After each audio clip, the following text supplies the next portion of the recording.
और खबर कानपुर देहात से है, जहां संदिग्ध हालात में घर के छप्पर में आग लग गई और सोते वक्त आग की चपेट में आने से 5 लोगों की दर्दनाक मौत हो गई, जिसमें दंपति और 3 बच्चे शामिल थे। और बच्चों को बचाने के चक्कर में जो बच्चों की दादी थी वो भी आग में झुलस गई, जिन्हें अस्पताल में भर्ती कराया गया। तो ये दर्दनाक हादसा कानपुर देहात में हुआ, जहां पे एक ही परिवार के 5 लोगों की जलकर मौत हो गई।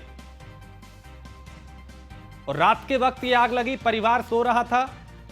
जब तक कुछ समझ पाते तब तक आग ने करीब 5 लोगों को अपनी चपेट में ले लिया था। ये तस्वीरें देख के समझा जा सकता है कि ये हादसा कितना भयावह था और कैसे देखते ही देखते इस आग ने विकराल रूप ले लिया। दमकल विभाग की टीम जब तक पहुंचती, जब तक आग पे काबू पाती, तब तक 5 लोगों की जान जा चुकी थी। इस दर्दनाक हादसे में पति पत्नी और उनके 3 बच्चों की मौत हुई। बच्चों की जो दादी है, बुजुर्ग महिला, उन्होंने बचाने की कोशिश की, वो भी आग में झुलस गई, जिन्हें अस्पताल में भर्ती कराया गया। और मुख्यमंत्री योगी आदित्यनाथ ने इस हादसे पर दुख व्यक्त किया।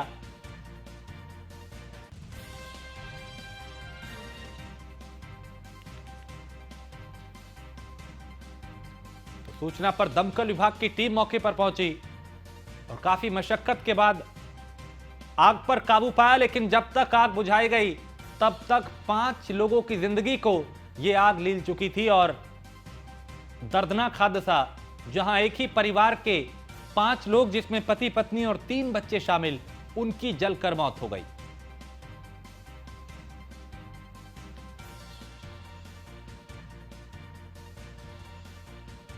तो रात का वक्त था, परिवार के जो सदस्य हैं वो सो रहे थे, अचानक आग लगी। संदिग्ध हालात में आग कैसे लगी, ये भी जांच का विषय है और पुलिस अब हर एंगल से मामले की जांच कर रही है। उमेश पाल शूटआउट मामले से जुड़ी इस वक्त एक बड़ी खबर सामने आई है, जहां माफिया अतीक अहमद की पत्नी पर अब इनाम घोषित किया गया है और शाइस्ता परवीन पर भी इनाम घोषित हुआ है। प्रयागराज पुलिस ने 25,000 का इनाम शाइस्ता परवीन पे घोषित किया है, क्योंकि शाइस्ता परवीन शूटआउट से 5 दिन पहले शूटर साबिर के साथ सीसीटीवी फुटेज में दिखाई दी और उसके बाद से ही शाइस्ता परवीन फरार है, जिसकी तलाश की जा रही है। और अब प्रयागराज पुलिस ने 25,000 का इनाम शाइस्ता परवीन पे रखा है, जो अतीक अहमद की पत्नी है। इससे पहले वो मीडिया में आके कई तरह के आरोप लगा रही थी, मुख्यमंत्री से मिलने की गुहार भी लगा रही थी। और अब जब ये फुटेज सामने आया, ये वीडियो आया, तो शाइस्ता परवीन भी लापता है, फरार है और अब उसकी तलाश की जा रही है, छापेमारी की जा रही है, दबिश दी जा रही है कई जगह। और अब 25,000 रुपए का इनाम शाइस्ता परवीन, जो अतीक अहमद की पत्नी है, उस पर भी घोषित किया गया है। तो वारदात में शामिल साबिर नाम के शूटर के साथ 5 दिन पहले शाइस्ता परवीन दिखाई दी थी और फिर इस फुटेज के आने के बाद सवाल यह उठने लगा कि क्या शाइस्ता परवीन ने ही इस पूरे मर्डर की वारदात, जो साजिश है, उसको रचा।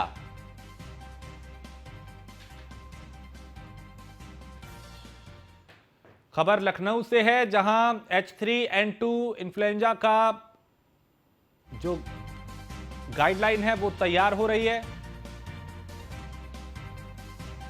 और कल से नए सिरे से गाइडलाइन जारी होगी। और यूपी में लोगों से मास्क पहनने की अपील की गई है, सावधानी बरतने की अपील की गई है।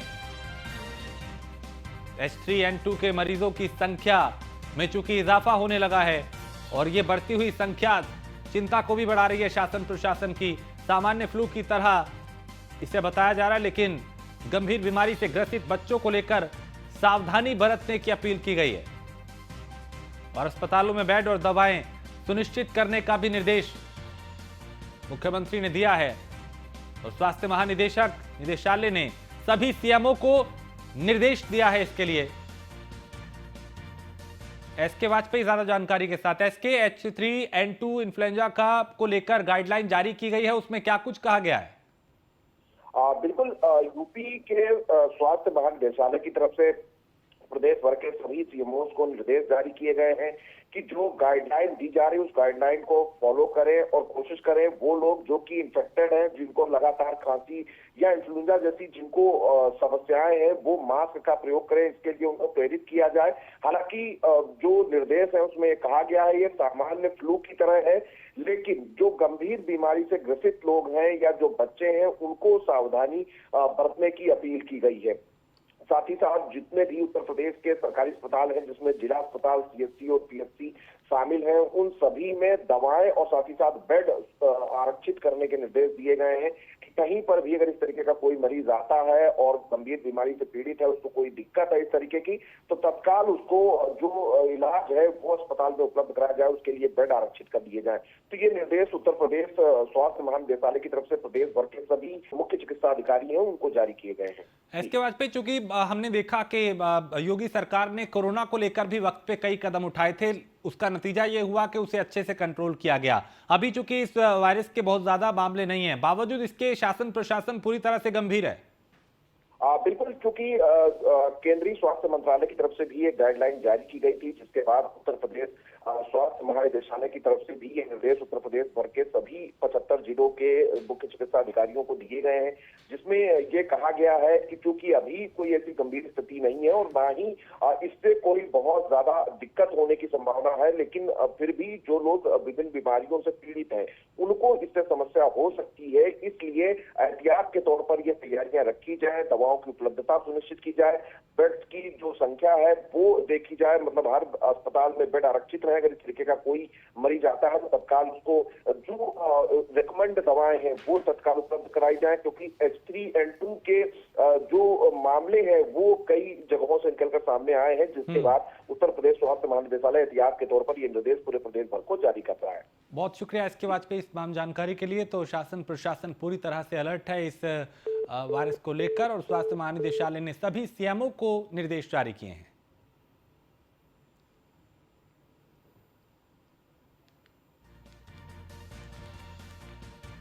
और खबर लखनऊ से है, जहां अलाया अपार्टमेंट मामले से जुड़ी बड़ी खबर सामने आई, जहां हादसे की जांच रिपोर्ट शासन को सौंप दी गई है। मंडल आयुक्त रोशन जैकब ने शासन को यह जांच रिपोर्ट सौंपी है और एलडीए और लेसा के इंजीनियर और कर्मचारियों की जवाबदेही तय की गई है।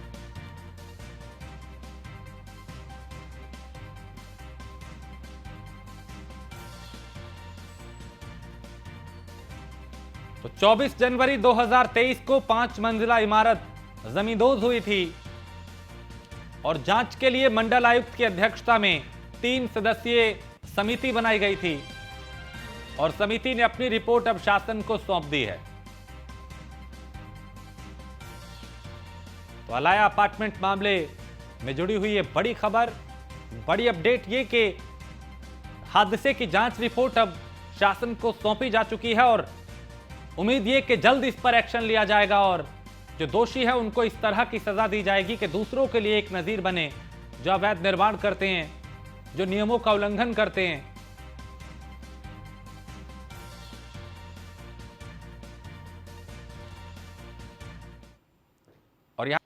और यूपी की जेलों में अब अत्याधुनिक जैमर लगेंगे और तिहाड़ जेल की तरह नई तकनीक के मोबाइल जैमर जो हैं वो लगेंगे यहां पे। हारमोनियम कॉल, इसके अलावा ब्लॉकिंग सिस्टम वाले जैमर के इस्तेमाल की योजना बनी है और केंद्रीय गृह मंत्रालय ने कारागार विभाग को इसके लिए सलाह दी है। जेलों में अपराधियों के मोबाइल के इस्तेमाल के खुलासे के बाद विभाग हरकत में है और उत्तर प्रदेश के 24 जेलों में जैमर लगेंगे और 3G मोबाइल का सिग्नल रोकने में यह सक्षम है। तो उत्तर प्रदेश की जेलों में सुरक्षा को और पुख्ता किया जा रहा है। जैमर लगाने की मंशा यही है कि जो कई बार चूंकि जेलों में मोबाइल फोन बरामद होते हैं कैदियों के पास से और उसे रोकने के लिए अब ये कदम उठाया जा रहा है और तिहाड़ जेल की तरह नई तकनीक के मोबाइल जैमर लगेंगे यहां पे।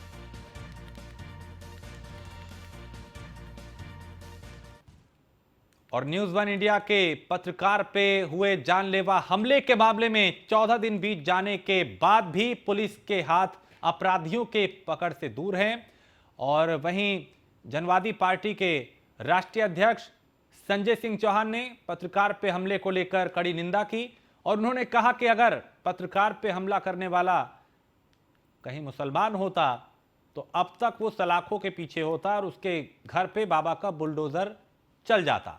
बता दें कि हमलावर जिले के बीजेपी जिला अध्यक्ष का छोटा भाई बताया जा रहा है।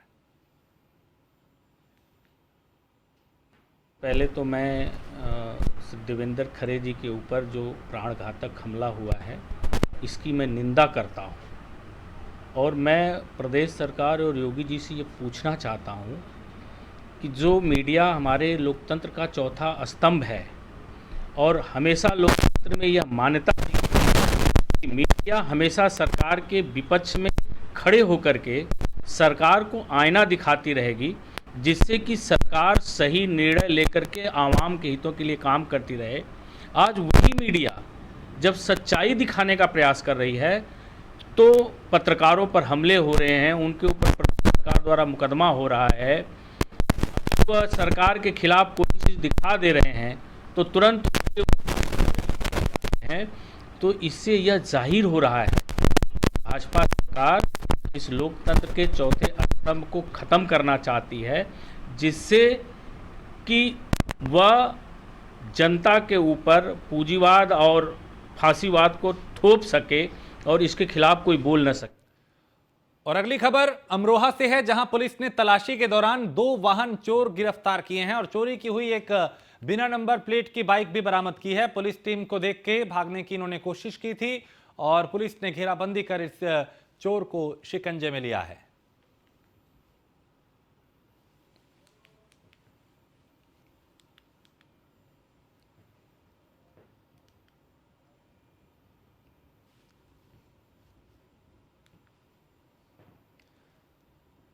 अगली खबर नोएडा से है, जहां चलती कार आग का गोला बन गई और NH9 पर चलती कार में अचानक आग लगी और देखते ही देखते इस आग ने पूरी कार को अपनी चपेट में ले लिया।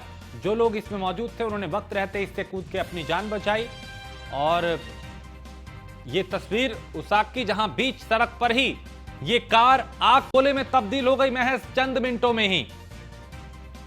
तो कार में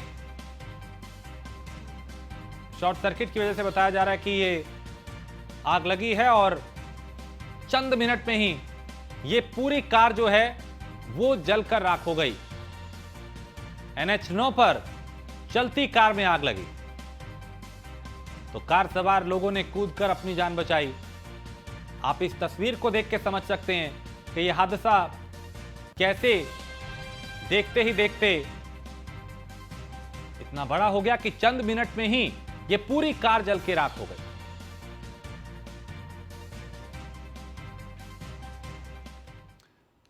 खबर रायबरेली से है, जहां गैस सिलेंडर ब्लास्ट का मामला है और मकान मालिक समेत 2 लोगों पर केस दर्ज हुआ है।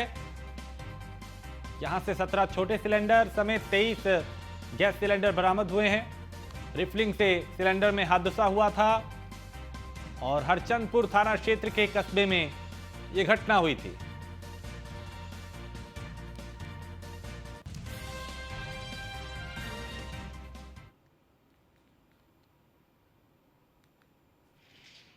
कहाँ जा रहे हैं? इस समय मौजूद है रायबरेली के हरचंदपुर कस्बे में। तो ये तस्वीरें उस आग की थी जिसपे काबू पाया गया, लेकिन यहाँ पे चूंकि गैस सिलेंडर में गैस भरी जा रही थी अवैध तरीके से और तभी हादसा हुआ था। यहाँ से कई सिलेंडर भी बरामद हुए।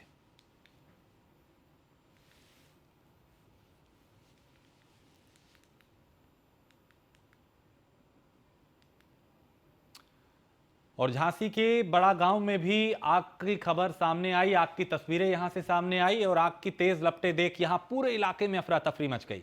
पुलिस मौके पर पहुंची, दमकल विभाग की टीम मौके पर पहुंची और कई घंटों की मशक्कत के बाद इस आग पे काबू पाया गया। बताया जा रहा है कि यहां शॉर्ट सर्किट की वजह से ये आग लगी और आग की चपेट में आने से काफी नुकसान हुआ है, लाखों का नुकसान यहां बताया जा रहा है। और आग की ये तस्वीर देख के भी समझा जा सकता है कि यह हादसा कितना भयावह था और इस आग ने कितने बड़े इलाके को अपनी चपेट में ले रखा है।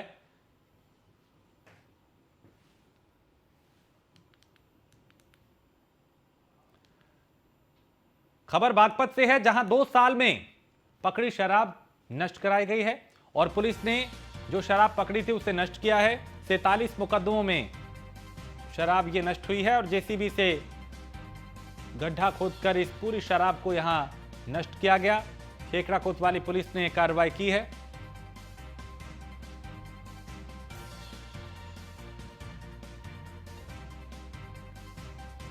तो वो शराब जो अवैध तरीके से जिसे इधर से उधर ले जाया जा रहा था, जिसे पकड़ा गया था, उस शराब को यहां नष्ट किया गया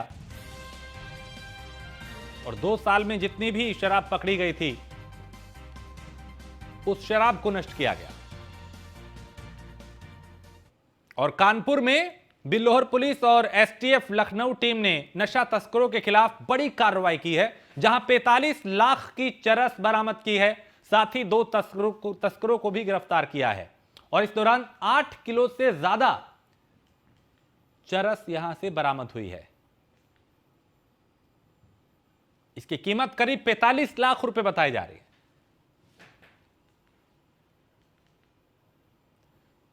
और नशा तस्करों के खिलाफ ये बड़ी कार्रवाई, 2 तस्कर भी पुलिस के हत्थे लगे। अब इनसे पूछताछ की जा रही है कि ये इस नशे की खेप को कहां से ला रहे थे, कहां पहुंचा रहे थे, कब से इस काम को कर रहे थे और इनके गिरोह में कौन लोग हैं, सरगना कौन है, ताकि एक एक कड़ी को जोड़कर पूरी चेन को शिकंजे में लिया जा सके।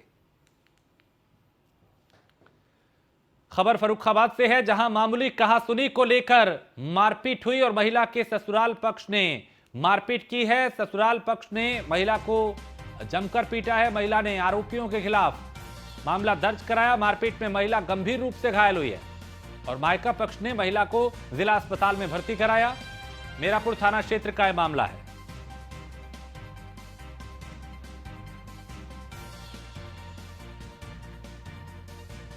तो ससुराल पक्ष पर ही इस महिला ने आरोप लगाया मारपीट का और घायल महिला को जिला अस्पताल में भर्ती कराया है।